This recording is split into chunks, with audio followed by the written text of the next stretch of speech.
Muito bem, então, boa tarde, boa noite aos pranteados colegas das turmas 5º VA, 5º NA, do nosso curso de bacharelado em Direito. Vamos então começar aqui mais uma videoaula da nossa disciplina Direito Processual Constitucional, né? E desde já, dedicando a todos felicidade, paz, tranquilidade, muita saúde, graças a Deus, ante aqueles problemas de saúde que eu relatei a vocês que estava passando, né? Estou bem, já estou saudável, disposto, certo? Claramente, né, não fiz nenhum exame, digamos assim, tão pontual, mas os sintomas levam a crer que a Covid deu uma passeada, né? Não só pela minha casa, mas também pela minha família. Porque os sintomas foram praticamente assim iguais, sabe, para todos, e houve digamos, uma disseminação, né, disso ao longo de pelo menos uma semana, né? E coisa rápida, de um dia para o outro, uma pessoa está afetada, certo, e começa a sentir os mesmos sintomas que você. Eu fui o último, de certa forma, a passar por isso. Até então, cunhado, certo, e tios e tudo mais também passaram por isso, né? E sendo que, curiosamente, o contato com eles é mínimo. Não tive tanto contato assim, e das poucas vezes que tive contato, eu tive todo o cuidado de passar álcool em gel, de inclusive tomar banho, né? Até isso, mas ainda assim, sei lá qual foi o vacilo aí, pelo qual isso acabou afetando. Nós, felizmente tranquilo, depois de muito repouso, tomam um analgésico daqui, fortificantes ali, deu certo. Isolamento dentro do isolamento, né? Então, esses sintomas foram assim sentidos. E muito bem, pessoal. Conforme vocês já sabem, comentei ontem com a turma do 5º NA, nós vamos ter uma avaliação virtual, né? Já digo a vocês, o conteúdo dessa avaliação será controle de constitucionalidade, irá abarcar tanto o NPC 1 quanto o NPC 2, e não obstante a isso, um compromisso que eu tenho, e assim farei com vocês, vai ser de municiar vocês de recursos, para que dessa forma vocês então consigam apreender esse conteúdo e fazer esse conteúdo para avaliação. Aliás, essa aula, desde já, é uma aula para essa avaliação. Não obstante essa aula para esta avaliação, uma outra coisa será assegurada a vocês, que vai ser uma videoaula, certo? Que na verdade vai ser uma revisão desse conteúdo para avaliação. Vai ser uma revisão gravada, de modo a levar em conta uma outra revisão que haverá de ser apresentada a vocês, que vai ser uma aula antes da semana de provas, na qual nós haveremos de explicar, consequentemente, e revisar o conteúdo todo abordado até aqui. E aquilo que possivelmente vai cair na prova. E essa mesma revisão que vai ser dada a vocês, ela também será, sem dúvida alguma, gravada e colocada à disposição para vocês revisarem mais ainda, tá? Em resumo, certo? Não vai faltar material, não vai faltar, de certa forma, conteúdos para vocês estudarem e se prepararem o máximo possível para essa avaliação, certo? Mantenho, inclusive, o meu comprometimento de fazer com que essa avaliação ela tenha fundamentalmente e essencialmente o conteúdo que é abordado nas aulas, que é abordado nas videoaulas, certo? Isso é uma coisa que eu asseguro e assim digo a vocês que será feito, tá? Muito bem. Então, vamos entrar aqui, primeiramente, dentro desse conteúdo, revisar o que já foi estudado, o que já foi apurado por nós, né? Conforme, inclusive, foi dito aos colegas, bem no comecinho mesmo, das nossas aulas, e até durante as nossas aulas virtuais também, isso foi comentado, nós temos dois tipos de controles, né, de constitucionalidade. Vamos ter um controle a priori, ou controle prévio, pode assim também ser chamado, de constitucionalidade, realizado pelo Poder Legislativo, através então da Comissão de Constituição e Justiça, que, não obstante o Congresso Nacional ter cada uma das casas uma, né, mas nós vamos ter também as comissões de Constituição e Justiça no âmbito dos estados, certo? Nós vamos ter também Comissão de Constituição e Justiça para avaliar projetos de lei, para avaliar emendas às constituições estaduais. Claro que numa proporção menor, né? Não tão formal e às vezes até não tão impactante quanto é a CCJ de um Congresso Nacional. Uma vez que aquilo que é abordado no Congresso Nacional vai ser de competência precípua e se estenderá para todos os estados, conforme nós bem sabemos, aquilo que for assim decidido pelo Congresso Nacional, não é? Consequentemente pelo Senado também, Câmara, Senado e tudo mais. Mas aí assim eles possuem, né? E também valendo-se, né, do fato de que até as câmaras de vereadores possuem suas CCJs, certo? É claro que a conjuntura de um município não lhe possibilita, né, ter uma constituição municipal, né? Mas nós vamos ter leis orgânicas de organização e estruturação do município que tendem a ter um vínculo direto com as constituições estaduais. Aí a Constituição Estadual, por sua vez, vínculo com a Constituição Federal. E aí vamos ter essa verticalidade, né? Essa relação estritamente vertical. Bem, e nesse sentido, uma coisa que nós estudamos, que nós visualizamos também, é que o controle de constitucionalidade a posteriori é uma competência precípua do Poder Judiciário, certo? Que vai fazer justamente esse controle a posteriori quando a lei já está consequentemente em vigência, certo? Nós assim trabalhamos e assim estudamos. E ao mesmo tempo, nós verificamos que mesmo tendo essas competências atributivas, originárias, a cada um desses órgãos, uma coisa é interessante. Eles não têm só a competência originária. Nós poderemos ter, nós estudamos, e aqui eu vou revisar rapidamente com vocês, nós vimos que é possível, inclusive sob viés constitucional, que o poder legislativo exerça um controle a posteriori, que, como eu disse a vocês, principalmente é do Poder Judiciário, mas constitucionalmente pode o Poder Legislativo fazer esse controle. Ao passo que também nós assim verificamos que o Poder Judiciário pode fazer um controle preventivo de constitucionalidade. Através de que fundamento? Através de um mandado de segurança que pode ser impetrado por qualquer membro de alguma das casas legislativas, qual seja um deputado federal, qual seja um senador, com o propósito de impedir o avançar de determinados projetos de lei, de determinados procedimentos de apuração de projetos de lei que estejam em completo desrespeito às normas constitucionais vigentes, né? É aquela situação, você tem flagrantemente inconstitucionalidades nomostáticas ou inconstitucionalidades formais. Lembrando, quando se fala de uma inconstitucionalidade nomostática, eu estou falando de uma inconstitucionalidade formal. Ou podemos ter uma inconstitucionalidade material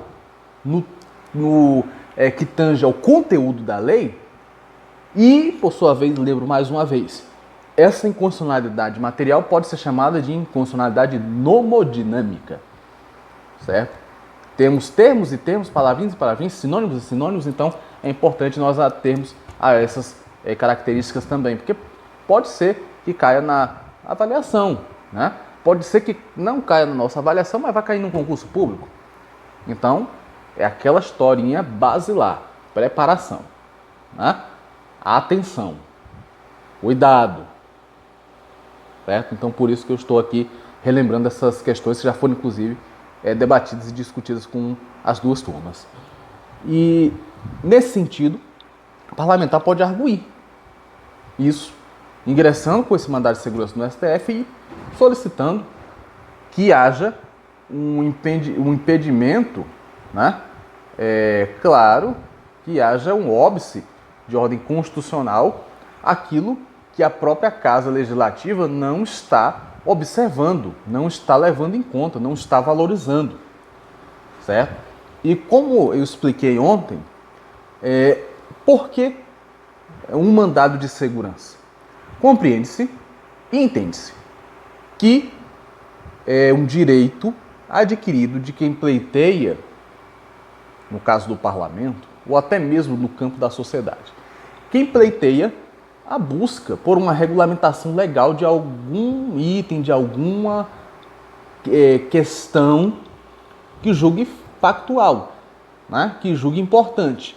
Nesse sentido, o mecanismo a ser utilizado não é outro senão ingressar com um projeto de lei. E há um trâmite regulamentado desse projeto de lei, que tem que ser obedecido, né? Senão você, consequentemente, vai incorrer em inconstitucionalidade. Você vai incorrer ali numa afronta direta ao artigo 5º, inciso 55 da Constituição Federal, que confere a observância obrigatória e essencial no tramitar de um processo e, ao mesmo tempo, no tramitar de medidas e atos normativos e procedimentos normativos, por assim dizer, o respeito basilar ao princípio do devido processo legal.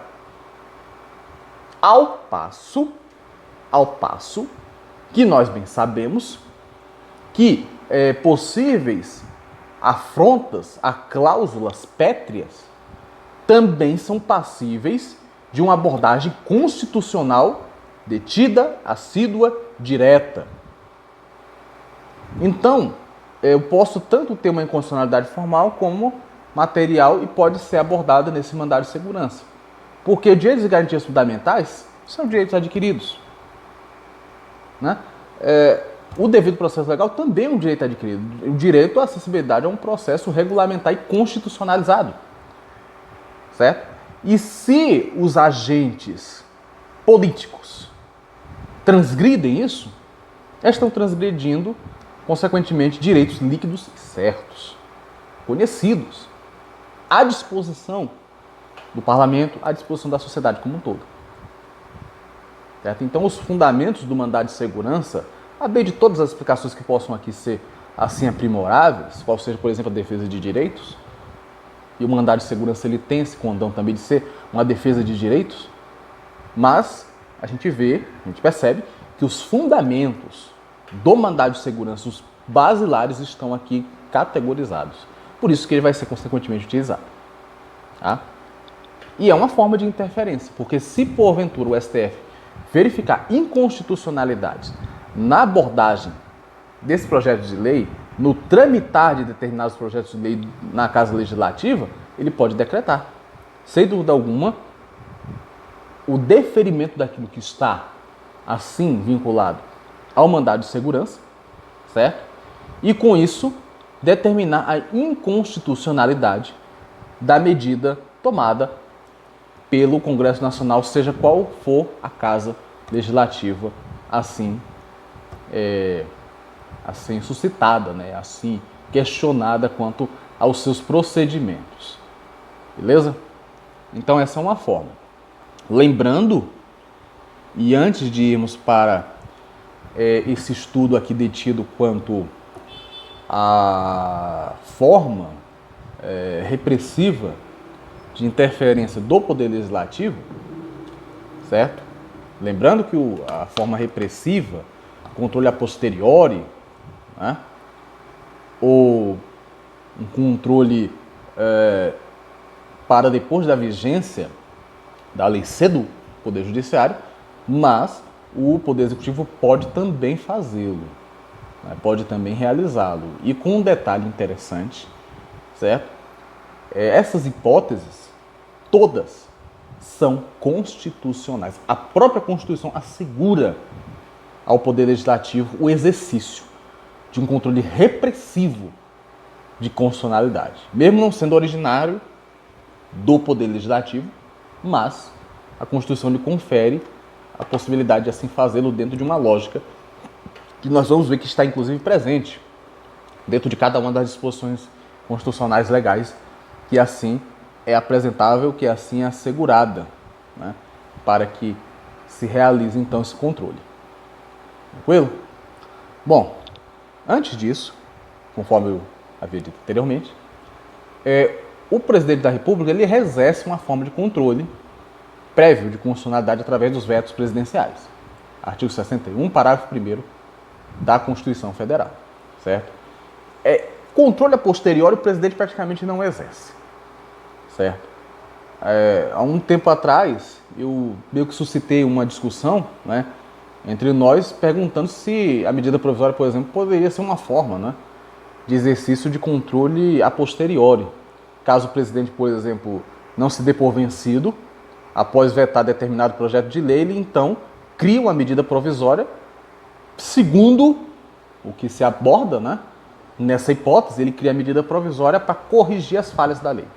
E aí você teria uma lei que regulamentaria uma situação específica, da qual o presidente não gosta, e ao mesmo tempo ele quer essa medida provisória que vai tratar basicamente do que a mesma lei trata, só que na visão, né, do presidente com, digamos, outros elementos, outros aspectos, princípios e fundamentos que não estão na lei principal, né?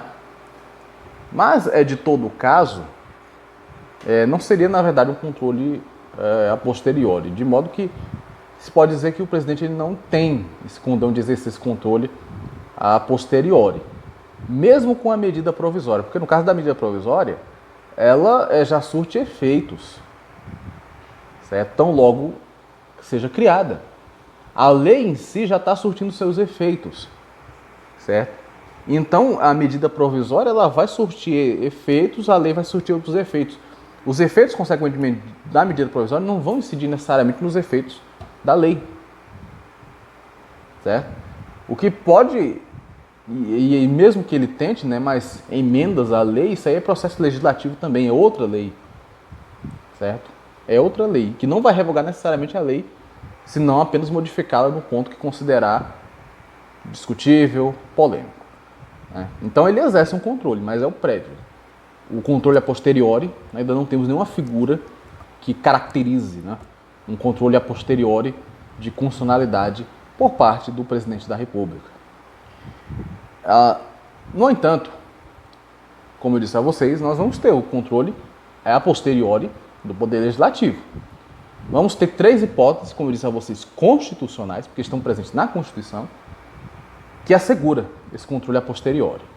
Primeira delas, artigo 52, inciso 10, que conforme eu expliquei, aliás, eu acho que eu pulei. Pulei. Voltando, pessoal. Artigo 49, inciso 5º. O artigo 49, inciso 5º, ele possibilita uma intervenção legislativa em atribuições do Poder Executivo, quando o Poder Executivo ele adentra na competência legislativa do próprio Poder Legislativo. Era algo que era para ser resolvido no âmbito do Congresso Nacional e o presidente criou uma medida provisória. Certo? Um exemplo bem clássico disso está, se não me falha a memória, pelo menos uns 4 anos, ou até um pouco mais, preso ali, especialmente no âmbito da Câmara dos Deputados, a possibilidade, né, de uma emenda à Constituição, de um projeto que diminua a maioridade penal. É competência da Câmara fazer isso, principalmente, porque é uma questão que envolve sociedade, é uma questão que envolve direitos da criança e do adolescente, é uma questão que, consequentemente, tende a mexer um pouco na dinâmica, não seria necessariamente do sistema prisional, mas na dinâmica estabelecida para a possibilidade de tratar e de ressocializar jovens infratores. Não gosto desse termo infrator, mas enfim. Há algo que vai ser mexido dentro de uma legislação que é própria. E assim, não chega a ser, apesar de sério, mas não é algo tão relevante e urgente de ser tratado. De modo que o Congresso pode tranquilamente resolver isso, tranquilamente fazer jus de frente a toda essa questão. Né? Mas aí o presidente vai emitir uma medida provisória quanto a isso. Pode, com base no artigo 49, inciso 5º, o Congresso, certo, mediante um decreto legislativo, sustar, ou seja, impedir os efeitos dessa medida provisória, com argumento expressivo dizendo, olha, isso aí é competência nossa. A discussão sobre uma diminuição da maioridade penal está no âmbito do Congresso Nacional. Tem que ser discutida, acertada e vinculada por nós. Por nós. Certo? O presidente extrapolou os limites aqui. Né? Tem uma outra atribuição aqui, que é os limites de delegação legislativa também. Né? O que seria esse limite de delegação legislativa? É quando se confere, consequentemente, a entes federados a possibilidade de fazer determinadas legislações, né? Determinados planos de governo, ou projetos, ou políticas públicas, certo? E nas quais o presidente, ou melhor dizendo, o Poder Executivo, ele usa do cargo para impedir que isso avance. Né? Um exemplo que eu poderia dar para você de forma bem clara, imagine-se que no âmbito da pandemia o governo federal dissesse que somente cabe ao Poder Executivo Federal tratar da pandemia. Saúde, e por mais controverso que seja, ele é controverso, esse nosso Supremo Tribunal Federal, mas uma coisa se acertou. Saúde, educação, fundamentalmente esses dois pilares de problemas sociais e ao mesmo tempo tão necessários à sociedade, certo? Saúde, educação, segurança pública também, mas a segurança pública é algo muito mais voltado à competência dos estados. Não há uma competência concorrente do presidente da República quanto à manutenção, ao trabalho, à organização das polícias militares estaduais. Mas fundamentalmente saúde e educação. Né? Há atribuições do presidente e atribuições dos estados e municípios, a competência concorrente. Só que com essa medida o presidente está tornando a competência exclusiva, privativa. Aí não pode. Se há, do ponto de vista legislativo, a possibilidade desses entes também discutirem saúde e educação, porque é competência concorrente, não caberia outra alternativa senão cumprir. Senão realizar o efetivo cumprimento. Certo? E aí pode ser sustado também esses atos normativos, nesse sentido, certo? Que tendem a nulificar determinadas competências, né? Que cabe consequentemente aos estados assim fazê-lo. Também. Bom, fora isso eu vou ter aí sim, agora sim, vamos ter o artigo 52, inciso 10 da Constituição Federal, que é também bem interessante. Primeiro, compete somente ao Senado. E segundo, em que hipótese? Na hipótese de termos uma lei declarada inconstitucional pelo Supremo Tribunal Federal em sede de resolução de mérito, ou seja, atacando diretamente o mérito, né? Definindo de modo estrito, exclusivo e indiscutível em termos, né? Que é aquela lei inconstitucional, em sede de controle difuso de constitucionalidade. Né? Em sede de controle difuso de constitucionalidade. Lembrando, né, que o controle difuso vai ser o controle possibilitado e realizado por qualquer ente dotado de jurisdição, quais sejam os magistrados, desembargadores, certo? E até ministros de tribunais superiores que não sejam o STF podem assim fazê-lo. E ao mesmo tempo que esse controle difuso vai pressupor determinados julgamentos de demandas, querelas judiciais que estão fora um pouco da competência do STF. Estão fora da competência de cunho concentrado que eles possuem. Tá? Então, em sede de controle difuso, eu posso, enquanto senador, né, ou o Senado assim pode, realizar aquilo que se chama da suspensão da execução dessa decisão judicial. Certo? Agora, o critério aqui vai ser esse. Você tem uma demanda que foi julgada pelo STF inconstitucional, em sede de controle difuso de constitucionalidade. É em sede de controle difuso de constitucionalidade que o artigo 52, inciso 10, vai incidir. Detalhes da própria lei que cabe a nós sempre, como eu disse, estar atentos. Por fim, nós vimos o artigo 62, parágrafo 2º, parágrafo 5º, que confere, e aqui é uma competência que, de certa forma, é bastante conhecida, que é o fato de o Congresso Nacional, em cada uma das suas casas, dentro aí do período de 3 meses, avaliar a constitucionalidade das medidas provisórias, a equiparação das medidas provisórias à lei. Se de fato atende aos requisitos da medida provisória, se é constitucional, se é válida dentro da ordem jurídica apresentável. Né? Então é desse jeito que haverá de funcionar.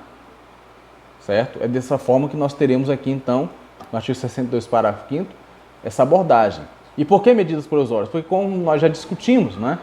Já apresentamos, ela já ingressa no ordenamento jurídico com força de lei. Ela já vem com força de lei. Já surte seus efeitos legais.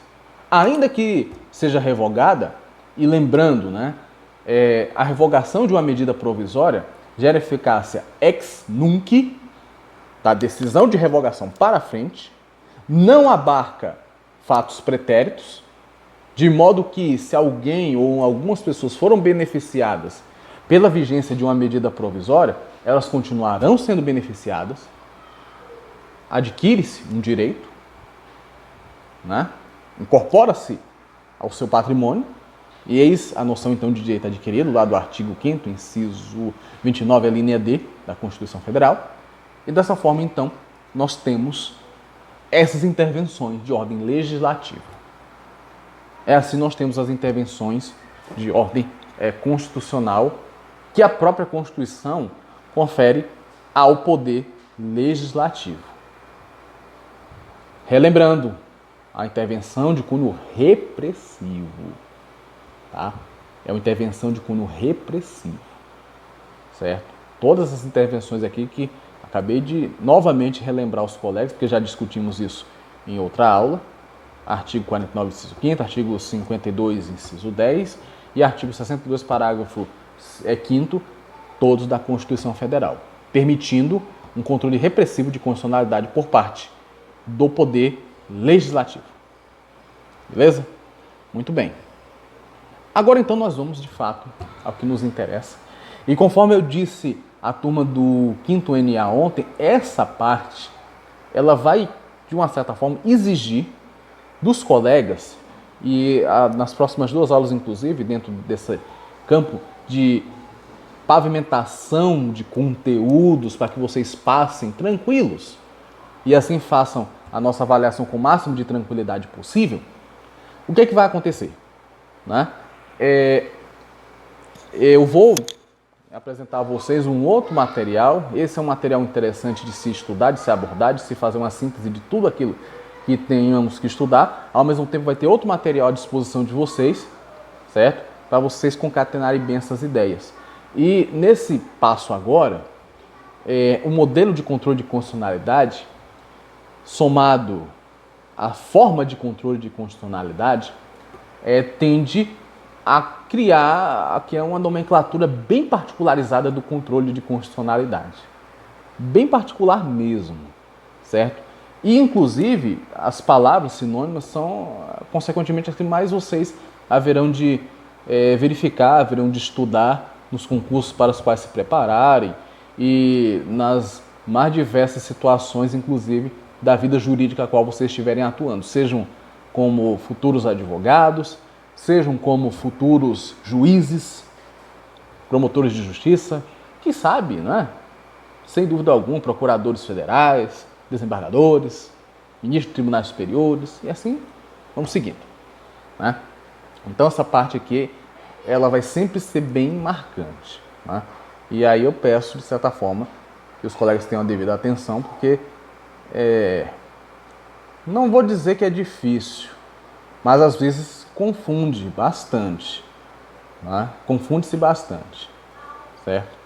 E aliás, uma brincadeirinha rápida, né, que eu fiz ontem, inclusive com o pessoal do 5º ano, não sei se vocês verificaram, mas existe uma série de memes jurídicos, né, em redes sociais, de pessoas que têm ojeriza controle de constitucionalidade. Eu sinceramente não sei qual é a dificuldade da maioria. Não sei. Detalhe por detalhe, o direito está cheio de detalhes. Aqui são só mais alguns, né? São só mais alguns, para dar uma incrementada a mais naquilo que já existe, certo? Talvez a questão de afinidade mesmo, né? Mas eu já vi uma série de coisas, né? Gosto de tudo menos de controle de constitucionalidade, não sei para que serve controle de constitucionalidade. Particularmente falando, né?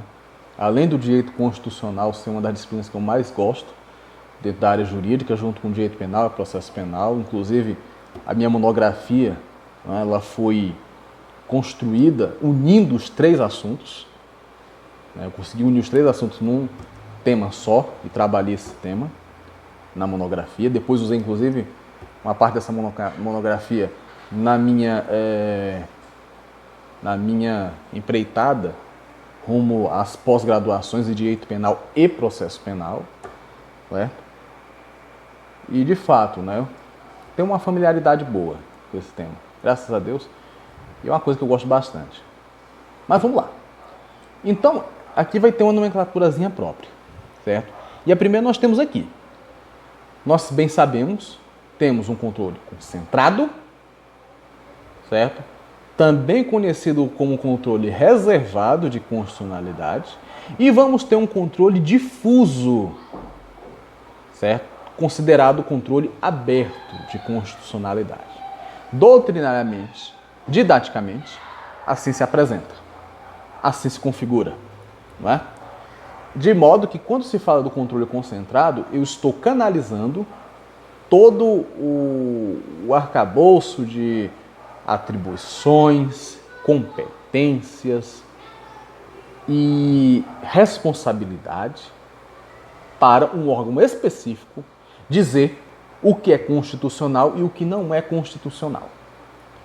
Certo? Vamos ter aí o artigo 102, a linha A, sendo suscitado, né, quando confere a atribuição, princípio e originária, indiscutível, por que não dizer, do Supremo Tribunal Federal de discutir o que é constitucional e o que não é constitucional. Certo? Temos esse controle concentrado. E ele, STF, haverá de discutir essa constitucionalidade ou inconstitucionalidade dentro de peças processuais, que já destaco, fiz isso também para a turma do 5º NA, agora fato para a turma do 5º VA. São peças que nós vamos começar a estudar na MPC 3 para a MPC 4. Que, aliás, conforme discuti com a turma do 5º NA também, certo? Nós haveremos de tornar nosso estudo mais prático, mais instrumental, analisando as peças processuais, analisando, consequentemente, todo o arcabouço de situações nas quais essas peças podem ser utilizadas, certo? E as possíveis teses, né, a serem suscitadas no âmbito de ações constitucionais diretamente vinculadas à competência do Supremo Tribunal Federal. Tá? Então vai ser um período de estudos, doutrina, mas ao mesmo tempo a abordagem prática, tá? O que pode assim ser estudado, né? Não sei se os colegas têm intenção, pelo menos o pessoal do 5º VA, né, fizeram o último exame da OAB na segunda fase, segundo alguns colegas me confidenciaram, inclusive até ajudei alguns colegas entregando materiais, né, de processo constitucional, direito constitucional para a segunda fase da OAB, e fizeram justamente na área de direito constitucional, né, de processo constitucional. E estudaram isso daqui e nós haveremos de estudar nesse momento, certo? Ou pelo menos fazer essa primeira abordagem para aí sim, quando chegar na NPC 3 e NPC 4, nós abordarmos isso de forma mais prática, né? De forma mais juridicamente válida, né? Fazer um trabalho nessas NPCs 3 e 4 que eu costumo fazer com as minhas turmas de estágio supervisionado 2, que é justamente a produção de peças, certo? E é isso que eu pretendo fazer com vocês em sede de NPC 3 e NPC 4. É nesse sentido. Muito bem. Então, o que o STF vai julgar em sede de controle concentrado de constitucionalidade? Vamos ter ação direta de inconstitucionalidade genérica, eu vou ter ação direta de inconstitucionalidade por omissão, eu vou ter ação direta de inconstitucionalidade interventiva, ADI interventiva, vamos ter ADPF, arguição de descumprimento de preceito fundamental, ação direta de inconstitucionalidade por omissão, a ADO, né? E vamos ter ação direta de constitucionalidade. Isso tudo vai ser julgado no âmbito do STF. É competência precípua única do próprio Supremo Tribunal Federal. Isso eles julgam. Isso é o exercício do controle concentrado. É isso. Certo?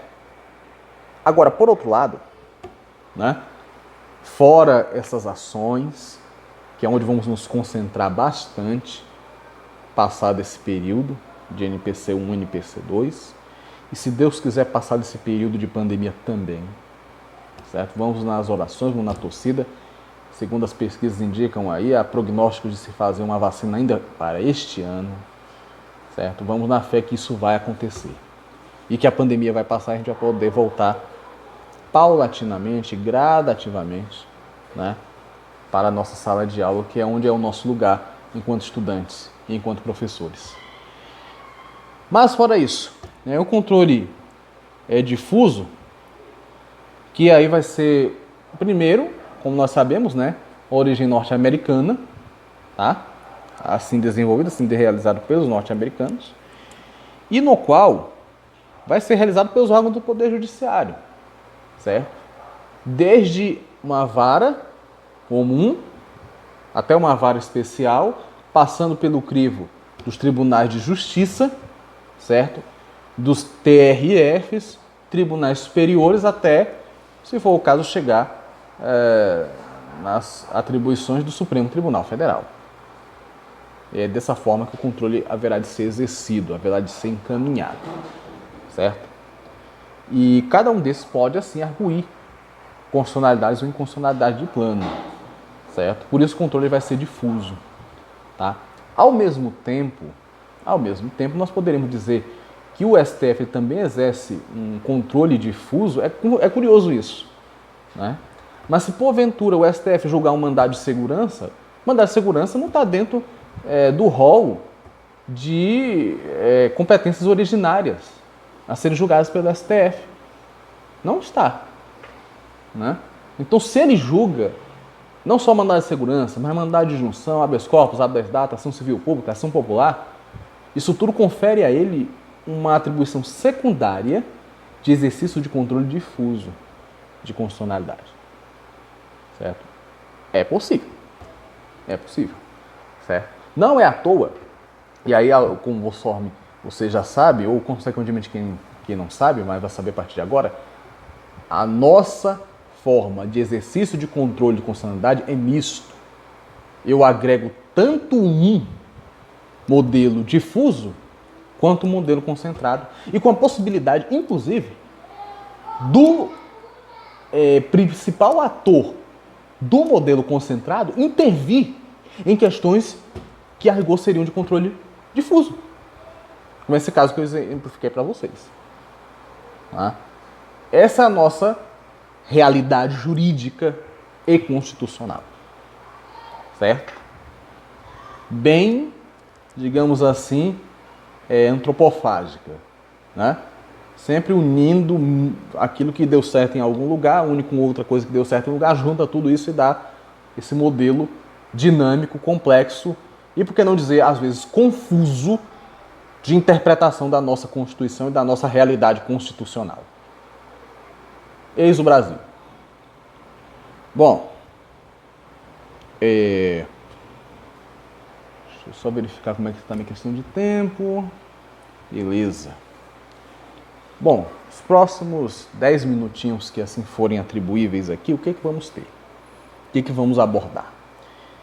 Falei para vocês do concentrado, falei para vocês do controle difuso, reitero, essas peças processuais do controle concentrado, nós haveremos de fato de nos concentrarmos a partir da NPC 3 e 4 com uma instrumentalidade maior, verificando isso do ponto de vista da configuração dessas peças, dos elementos dessas peças, das teses suscitadas nessas peças, como elas são escritas.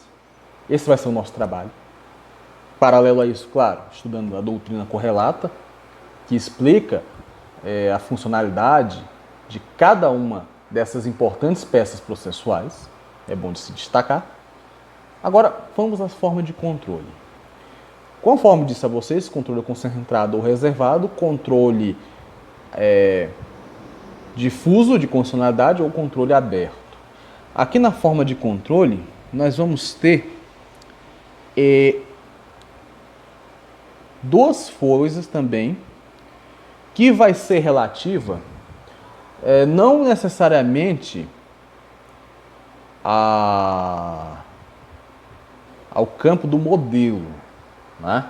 Do modelo a ser utilizado, porque o modelo está muito mais direcionado à forma com a qual o Poder Judiciário ele vai agregar e vai se organizar para realizar esse controle de constitucionalidade. Em tese, dentro desses modelos, ou usa um ou usa o outro. Brasileiro, nós conseguimos unir os dois. Né? Nós temos essa primazia. Temos os dois aqui presentes. Então, é a forma com a qual esse controle vai ser realizado. Se é no âmbito do STF, partindo-se do que dispõe o artigo 102, a linha A, ele é o guardião da Constituição, então é controle concentrado e reservado. A última palavra quanto à constitucionalidade ainda é dele. É dele. Agora, também é atribuível aos membros e outros órgãos do Poder Judiciário também arguírem constitucionalidade ou inconstitucionalidade. E aí vamos ter o controle difuso. Né? Então, o modelo em si está muito mais direcionado a quem confere, admitir, quem confere, arguir constitucionalidade ou inconstitucionalidade. Né?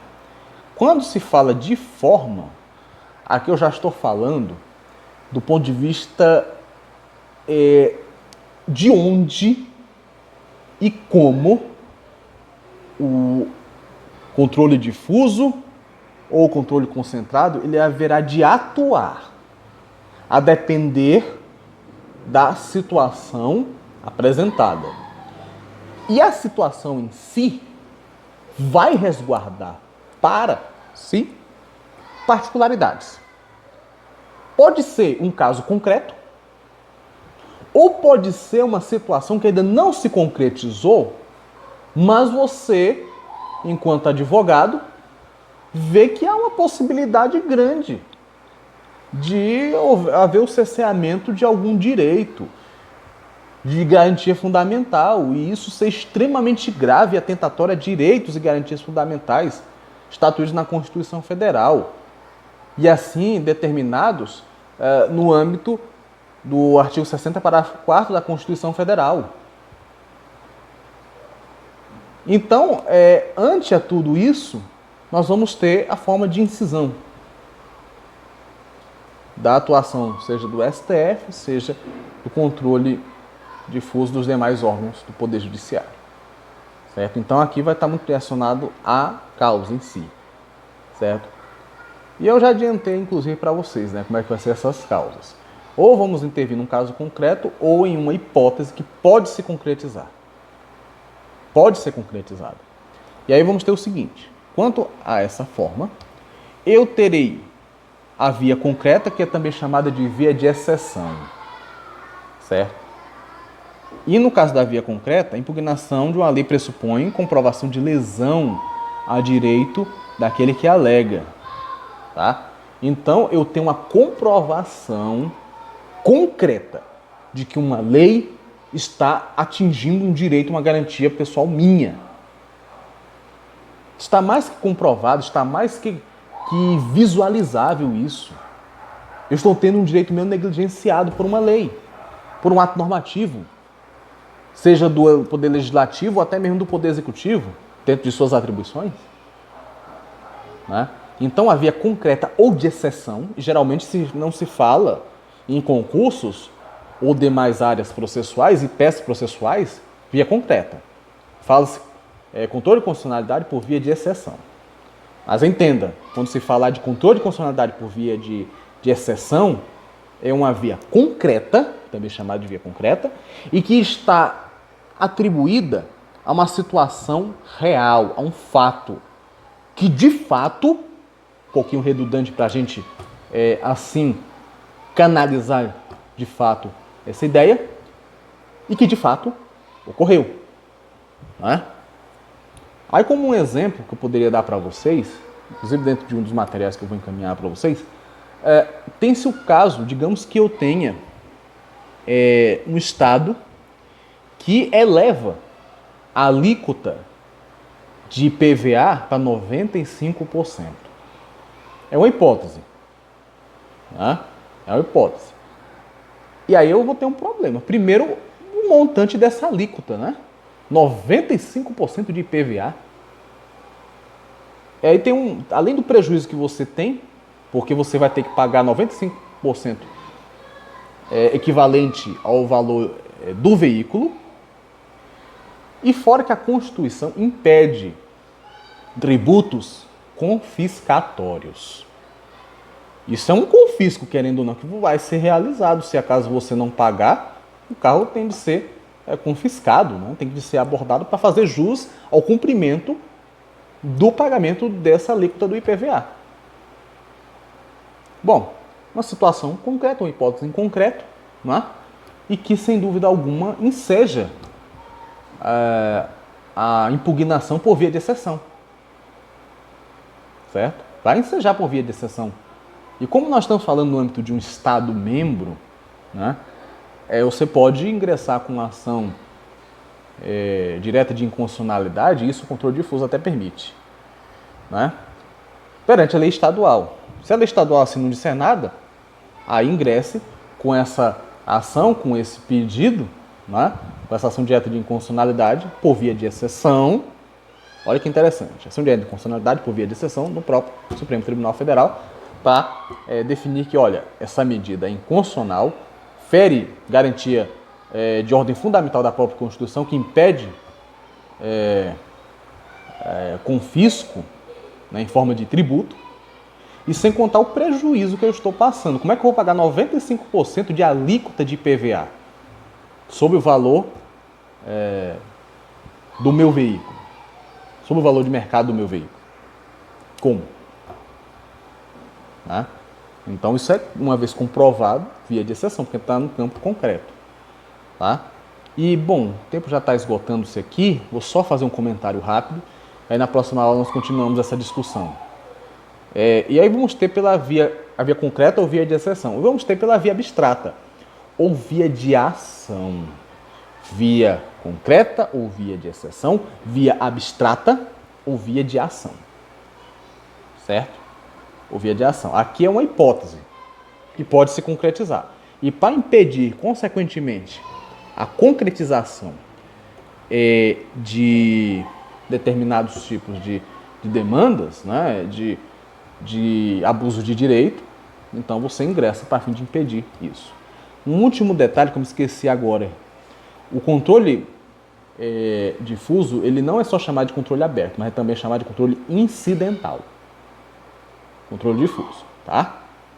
Bom, meu povo, com isso, despeço-me de vocês, tá? Tenham uma boa tarde, uma excelente noite, certo? Conforme disse, vou cumprindo a etapa de preparação de vocês para essa avaliação, conferindo-lhe as aulas devidas, conferindo-lhe o material devido, tirando as dúvidas e com comprometimento de uma aula antes da avaliação, tá? Inclusive com a possibilidade, isso vai acontecer, de uma aula revisional, uma videoaula revisional para esta avaliação, certo? Então, com isso, mais uma vez à disposição de todos. Um abraço a todos, uma excelente semana e até breve. Cuide-se, certo? Pois em breve, sem dúvida alguma, estaremos juntos novamente. Abraço.